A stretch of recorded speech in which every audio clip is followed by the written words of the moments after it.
May cover-up daw sa investigasyon ng flood control scandal ayon sa PDP Laban. Di raw kasi tinatamaan si dating House Speaker Martin Romualdez, ang pinsan ni PBBM. Narito ang agenda report ni Pierre Pastor. Mahina at hindi raw naging epektibo ang September 21 protest laban sa korupsyon. Ayon sa PDP Laban, hindi kasi malinaw at iba-iba ang gustong ipaglaban ng mga relihista. Pero ito raw ang sigurado, hindi na masaya ang mga Pilipino, lalo pat lumalabo nila ang investigasyon ng ICI sa flood control scandal. Nahahalata raw na merong pinagtatakpan. Lalong-lalo na nung sinabi nilang hindi na po yan open for public yung investigation sa kadahilanan daw na ito ay magiging parang trial by publicity. Punteriya nila si dating Speaker Martin Romualdez. Bakit daw hindi siya tinatanong o iniimbestigahan samantalang nabanggit na ang pangalan niya na may kinalaman umano sa ghost flood control projects. Dismayado rin si Lambino maging sa simbahang Katoliko kahit na siya ay Katoliko rin. Hindi raw malinaw ang gustong ipaglaban ng simbahan at lumilihis pa umano sa totoong issue.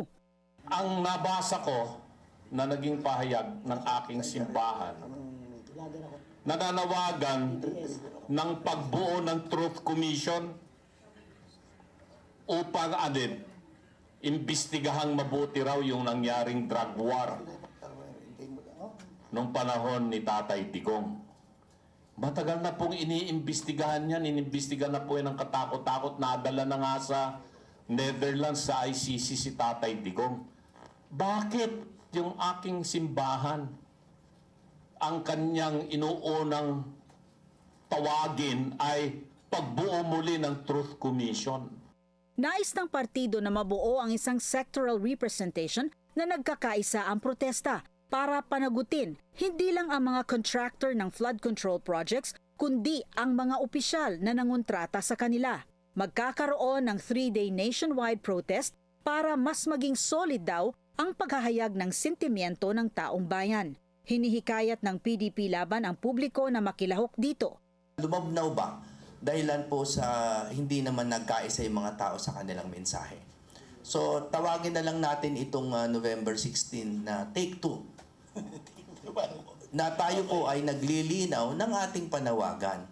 At kahit isang araw lang ang ibinigay na permit para sa rally, sinisiguro naman ni Attorney Melchor Magdamo, spokesperson ng United People's Initiative, na matutuloy ang mga pagkilos. Nagsumiti na raw siya ng panibagong request para sa karagdagang araw. Kasabay pa ng aktwal na rally sa November 16 to 18, may online rally din na gamit ang opisyal na hashtag.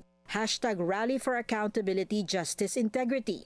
Magtatapos daw ang kilos protesta sa paglalagda ng Citizens Manifesto sa EDSA at digital signature campaign bilang panawagan ng mamamayan na dapat managot ang mga sangkot.